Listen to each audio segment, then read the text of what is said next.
আগের তুলনায় মাহফিলের সংখ্যা বাড়তেছে, কিন্তু রোগী বাড়তেছে না কমতেছে? রোগী দিন দিন রোগীও বাড়তেছে। ব্যাপারটা কি?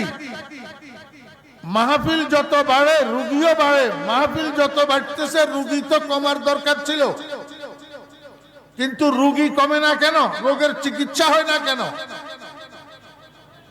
ওই যে ডাক্তারের কাছে গেছে 1000 টাকা ফিস দিয়ে বড় ডাক্তার থেকে প্রেসক্রিপশন করাইছে, কিন্তু প্রেসক্রিপশনটা পকেটে লইয়া টো করে, ফার্মেসিতে যায় না, ঔষধ খরিদ করে না, রোগের চিকিৎসা হবে? আচ্ছা, ঔষধ খরিদ করলো, ঔষধ সেবন করলো না, বালিশের নিচে রাখি দিল, রোগের চিকিৎসা হবে?